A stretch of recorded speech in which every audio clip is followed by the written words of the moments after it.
Hello everyone, it's me, your editor, DM, reader, writer extraordinaire, Renee! Yay! The crowd goes wild. Unfortunately, while the gang did record this month's scheduled episode of the Yawning Portal, the tape became corrupted. I know, right? A lot of time, money, and energy later, I realized it was not going to be possible to salvage it. But the show must go on. So, I am going to recap what happened. I'm also going to recap the story that led to our first episode, because they didn't just wake up 3 floors deep in the second adventure. So, let's get into it. Tales from the Yawning Portal came out in 2017 by Wizards of the Coast, or WotC for short. It's a compendium of 7 adventures that can be played individually or as part of a campaign, or plug and played into an existing campaign. The adventures cover a lot of real-world D&D history. Each adventure in the book was updated from its original version to work with 5e. The book also gives a location called the Yawning Portal, hence the title, that you can use to ground the adventures in. So, I used it, and that's where our campaign began. But before the campaign started, we did, of course, a Session 0. In the Session 0, I had all of our players create links to each other before they started their play. This way, when they got to the tavern, it was a little bit more of a, hey, is that Bob over there? Hey, I see Bob. Hey, Bob, get over here. Instead of like the classic strangers in an inn meet each other for the first time. So, our adventurers, Willowbrook Wallace, Kira Fireheart, Moore Northerly, and Samantha Playjay convene at the Yawning Portal. And they come from all over Faerun, which is where I decided to set these adventures. At any rate, the Yawning Portal is a unique inn in Waterdeep, set over a massive and historic dungeon. The gang walks in, the place is crowded, and it's eclectic. Unlike anything they've ever seen, not only with patrons, but with random curios. As per the book, the owner, Durnan, the only man to have returned from the Yawning Portal dungeon, is also said to be immortal. So he sometimes accepts tokens as payment, as long as they're eclectic and have a tale behind them. But in the center of the Yawning Portal Inn, the most important bit, is a massive 40-foot well that leads to the aforementioned dungeon. Of course, my little kittens thought, obviously, this was where they were supposed to go. But nay. It was deadly, and I explicitly made it clear that should they descend now, they would die. So, they spread out into the inn to figure out where they're supposed to go. Willowbrook ends up interacting with a half-elf named Felicity, who is a member of the Toril Guild Association, because his primary sub-objective, his personal objective, is to find his father. She tells him that she'll get back to him with a membership. Eventually, after enough interacting with this strange inn, the gang run into a brown-furred rabbit-folk fellow named Mr. John Pickle. He entreats the adventurers to go with him to Oakhurst, which, in Faerun, is up near Mount Hotenow. Monsters are marauding, people are in danger, along with his cattle, and that simply can't happen. It sounds like a plot hook. It looks like a plot hook. Talks like a plot hook. It's probably the plot hook. The adventure awaits. So off they go. Right into the first adventure, titled The Sunless Citadel. The Sunless Citadel was originally published in 2000 for the 3rd edition of Dungeons & Dragons. It's a classic dungeon for beginners, and has a little bit of everything. Traps, monsters, intrigue, lore. It's fun, and most people have heard of it or played it. And if you haven't, I recommend it. 10 out of 10. It's amazing. Anywho, after a small interlude stop over in Neverwinter where they engage in shenanigans, the gang arrives in Oakhurst, which is a small frontier town, and they begin to gather the information that they require in order to embark upon the adventure further. There are ruins outside of town, goblins infested the ruins. Every summer and winter they sell a mysterious magical apple. A paladin named Sir Bradford came through and took the Hookrell kids along with Caracas Blue, a local cattle farmer's boy, with him into the citadel. They never returned, etc., etc., etc. At any rate, all lanes point to the citadel. They also interact with the town's priest, Corky, who gives them lore on the Citadel, and they learn that a cult to the dragon, a Chardalon, used to live out there somewhere, and that a Chardalon sank the area into the earth years ago. They also find out that someone keeps stealing the saplings they plant to grow the miracle fruit themselves, as well as a strange guy named Belak came through town 13 years ago and asked about the shrine. He had a massive frog with him, but other than that, they haven't heard anyone wishing to go down. So, armed with this info and safely ensconcing a chicken that likes to eat rocks with Mr. Pickle, the gang heads out and begins their dungeon crawl. They come to the ravine with the remnants of the ruins and descend down into the earth. Dun dun dun! Danger awaits. Now, naturally, they all almost die just climbing down the cliffside, but that's to be expected. Naturally, once they get down to the bottom of the cavern, it's a classic dungeon. Lots of traps that Willowbrook absolutely sets off. A room with skeletons that come to life, and various other nefarious things. As they begin to spread out through this dungeon, they find out that the upper level, the first level that they're on anyway, has been split between two warring factions, kobolds and goblins. They're locked in a warring squabble of kidnapping and selling each other back and forth, and the gang ends up making a deal with the kobold leader, Yzdrael, after becoming enamored with the pathetic Meepo, who they meet earlier in the dungeon. He's a kobold dragon trainer, and he's lost their dragon. The kobolds are trying to revive the cult, essentially, and even had managed to maintain or find themselves a dragon.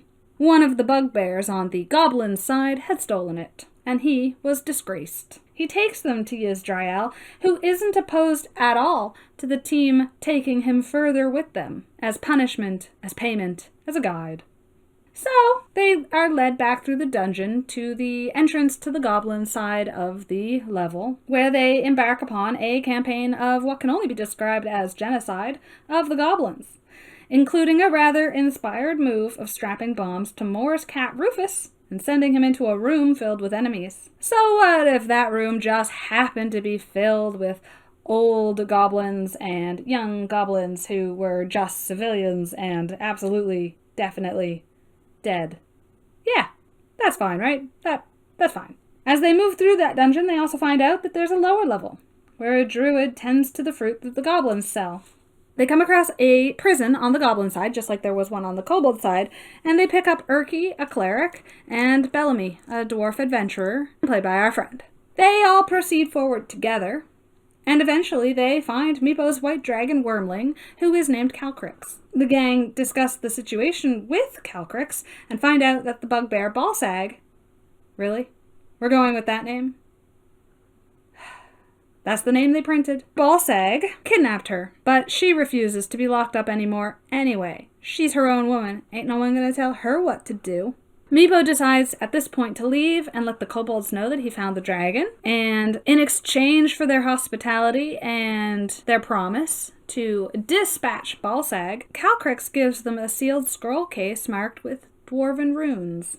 Onward and upwards, the heroes travel until they get to a room with the bosses of this level, essentially. A hobgoblin named Dern and a gobliness named Grenell.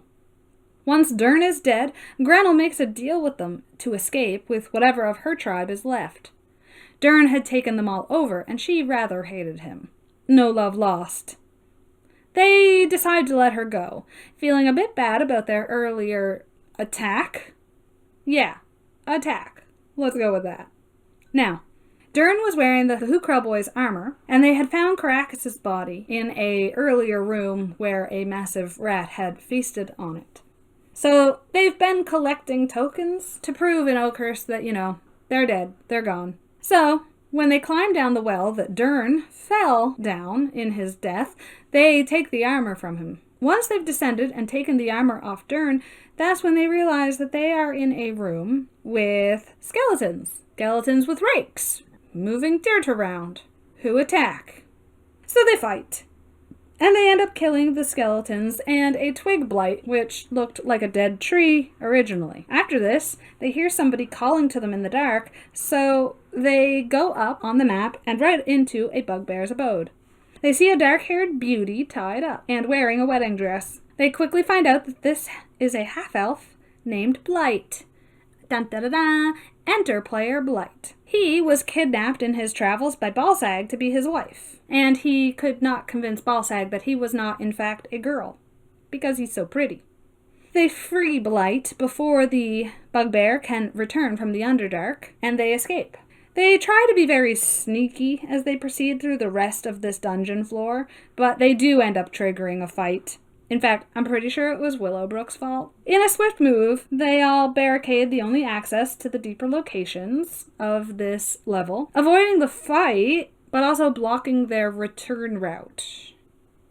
They encounter fire snakes, which they charm, a female bugbear gardener whom they slay, more skeletons, more twig blights, and a host of underground hothouses that are growing unnatural plants.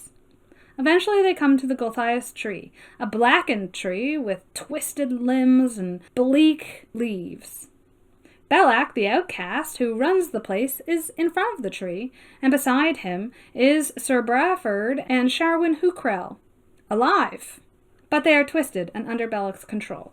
The group talks to Belak under tension, and he tells them the tree is one a vampire was staked too long ago, and now it's an unnatural marvel. He spreads its seeds on the surface, which turn into twig blights in the hopes that another Gulthias tree will be born. Brawford and Sharwin were just the first supplicants of the tree, just like these adventurers will be. They fight to the death, including attacking the Gulthias tree and burning it to a crisp. They do leave victorious, with Sharwin and Brawford in their arms, fading fast. Back in town, Corky the healer and Kira work very hard to save the lives of Brawford and Sharwin. And they do, but it takes a while, and it's very draining. At the end, Brawford offers his sword Shatterspike to Kira, and she accepts it. A few days later, the gang leave town and track back towards Neverwinter. Willowbrook needs a city. Blight was always heading that way, and the rest have really no reason to stay in a small town like Oakhurst, so they all leave together. That ends the Sunless Citadel adventure. But remember that scroll case that Calcrix gave them? Yeah. That's probably not important, right? I mean, it is. It's very important. But they didn't look at it right away, and then they forgot about it. They don't end up looking at it until they get to Neverwinter. They end up going to the Knotted Method in Neverwinter for their night's rest. As they have a bunch of loot from the dungeon crawl, they all wanted to go shopping. Yay! It's the famed shopping episode! I gave them some options using a mix of the Dungeon Master's Guide and Griffin Saddlebags, Book 1, which, if you haven't gotten it or seen it or used it, it's great. The magic items in there are so funny. Anyway, they got some handy haversacks, a ring of roses, pomade of 10,000 styles, some fanfare ammunition, and owlbear snugglebeast teddy bears. Back at the inn, Willowbrook gets approached by Annie, a gnome that is working with the Toril Guild Association. She gives him membership papers and defines the rules and ranks of the guild. She also tells him that his father, Mr. Cedar Wallace, is a master crafter, and one of his masterworks is the Sleeping Dragon Bridge right here in town. So Willowbrook is currently working toward the novice rank within the guild. Meanwhile, Blight is on the hunt for his own reasons. He finds the mark he's looking for over the door of an inn called the Sloppy Tankard. He asks for a flask of fire wine, which is a password, to which the innkeeper gives him a code, Punch Drunk. Blight goes outside and to the building's root cellar, which isn't a root cellar at all, but the hideout of a rogue guild that he's a member of. He's put in contact with Silver, an obese, disgusting, petty informant who tells Blight that his target is heading north. You see, Blight's task is to assassinate a turncoat, his own sister, Dust. Silver's guess is that she's heading to Luskan, or perhaps further up, like Mirabar. There's nothing else up there, just the spine of the world, so it really has to be one of those two places. They have no eyes in Luskan, because their rivals, the Zentarum, run the roads toward the spine of the world, and they are bitter enemies. He hands Blight a sending stone and lets him know that if the information changes, he'll contact him. Once everyone is back together, Bellamy opens the scroll case that they got from Calcrix. Remember? Remember the scroll case? He did it! Yay! We got there in the end. The dwarvish runes on the case say Kundrakar, and inside they find an old parchment. Bellamy has heard a few bits about this legend of the dwarves and wants to go. Since Blight has reason to head north as well, they all resolve to travel via the sea up to Luskan, and hope then that someone further north could give them more legend lore for Kundrakar and possibly point closer to its likely destination. So they book passage on a sloop named the Affray, and off they head. Ah, Luskan, the pirate haven of Luskan. Lawless, disastrous, and the site of our group's next port of call. They spread out upon landing to explore and end up in a tavern called the Hammered Horn. It's a party. It's a party to end all parties. Blight ends up making out with some dude in the corner. Willowbrook is wasted and kisses a Goliath. He also then climbs onto the roof and nearly promptly falls off. But the gang essentially learns one key piece of information out of this. There's a famous bard in town named Vulcan the Great. Kira, Bellamy, and more collect their companions and resolve to go to the bar where Vulcan is.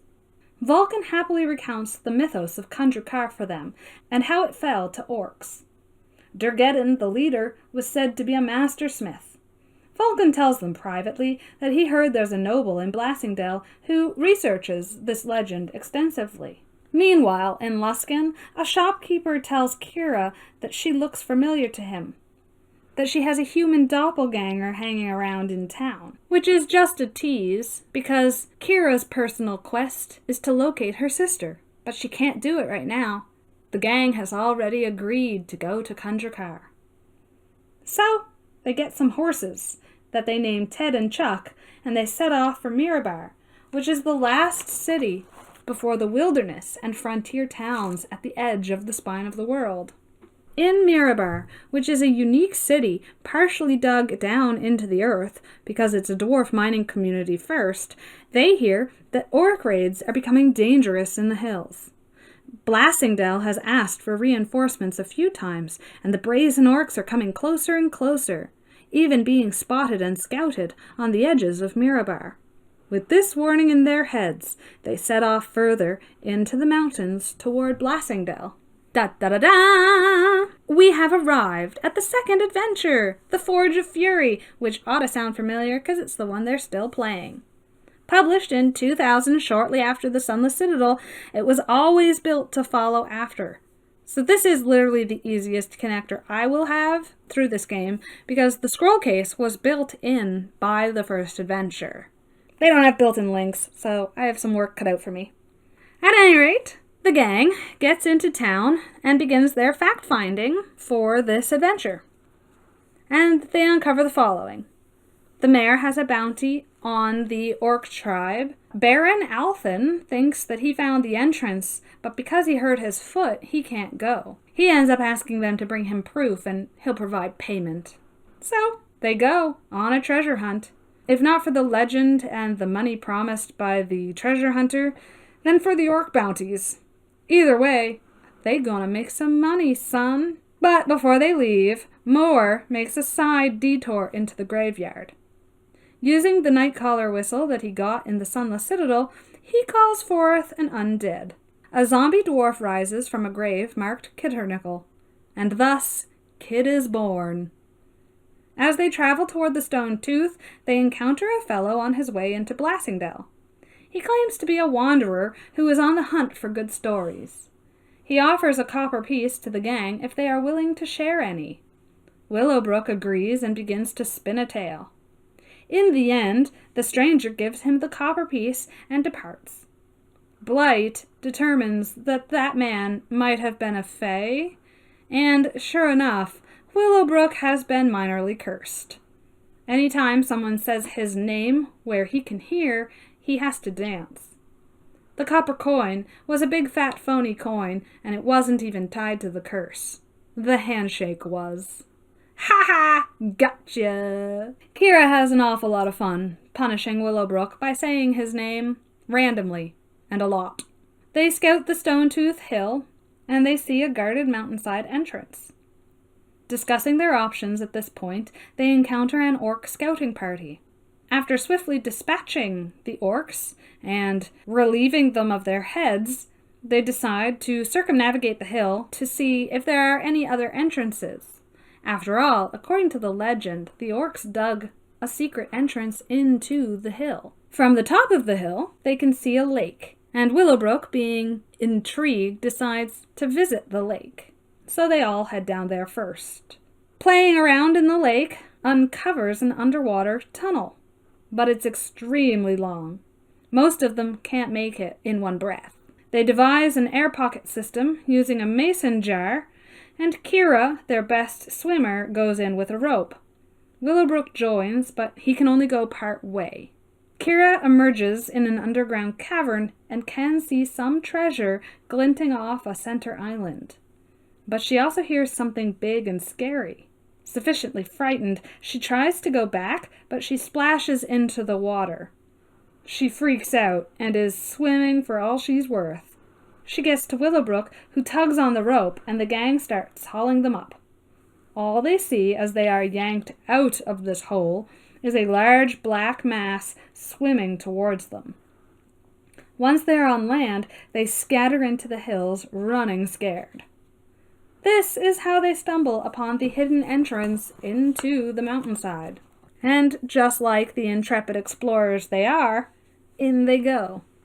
They just emerge into a cavernous underground space when they are attacked by denizens of the den, troglodytes, and their pet bear.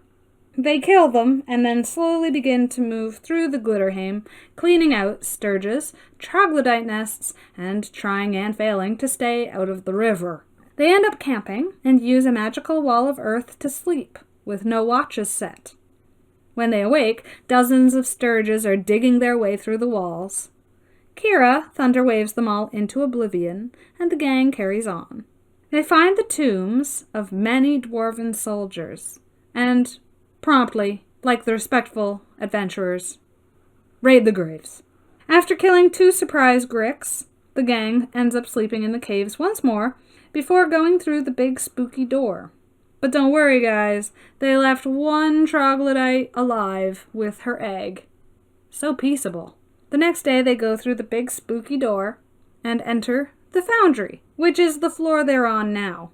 And they end up coming into a room with 3 dwarven statues, 2 doors, and a whole lot of bad vibes.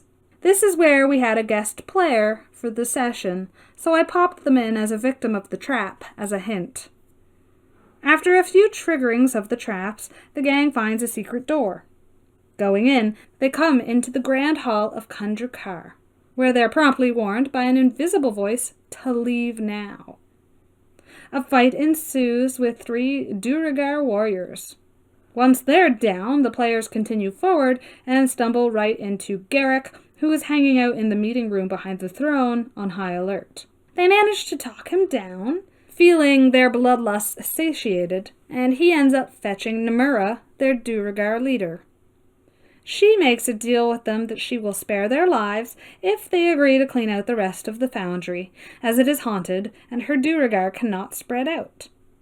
The gang agrees, and off they go to do what it is they do. That brings us up to last month's episode, so I won't recap it too much, because it's up on the channel and you can go watch it.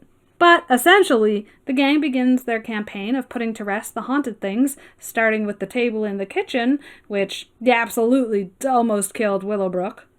And then they go into a room that has orcish warnings all over it, which could only be read by the guest player we had the session previous. They killed those things and then spread out to the rest. Later, they fought a ghost and interacted with Idala, a beautiful victim of circumstance, and that brings us all the way up to the corrupt footage. Just had to get corrupted. Anyway, the gang dispatches the skeletons that were in the room that Willowbrook was in front of. Kira realizes that the crazy ghost they killed is in the process of reforming, because they did not lay it to rest. They move through the floor, opening doors and searching things, and just cautiously moving forward. They uncover an important room and discover that it was a wizard's room, whose name was Arundel. That is, of course, after the rug on the floor tries to kill Bony Danza, Moore's pet skeleton. After striking everything in the room out of fear that it could be alive, the gang raid it and move on. They enter an armory, where Kira wanders too close to an animated armor trap, setting it off. These scars are going to go deep on my players. They're going to be afraid of everything that moves, because everything is alive! Anyway, they do take down the animated armor without too much trouble, but they are sufficiently worn out. They search a few other rooms tentatively, uncovering a waterfall and a stairway to somewhere, and the closet of Nomura. Willowbrook tries to steal a cloak, but Kira forces him to put it back so that they're not discovered. Each time, at this point, that they pass Adala's room, she's calling to them, trying to lure them to her. But Kira is staunchly against interacting with her until they've rested. Unfortunately, for lack of a better place, she does crack the door open to inquire about magic. Willowbrook is on the hunt for somebody who can dispel the curse he's under, because he got hit by the ghost and aged a whole bunch. Willowbrook, naturally, peeks in behind Kira as she's speaking to Adala, and he becomes instantly charmed by Adala. Shocker, right? No, is anybody surprised? I don't think anyone's surprised. Anyways, Adala offers them a safe place to sleep and suggests that she might be able to cure Willowbrook of his aging issue. Against her own better judgment, Kira acquiesces, and the gang enters the space, bunking down for the night with Adala. And that is where they left off. So now you're all caught up, and hopefully the next episode will air without problems. That'd be great. Oh my gosh, technology, right? Anyways, thanks for joining me for this recap video. We'll see you later. Bye!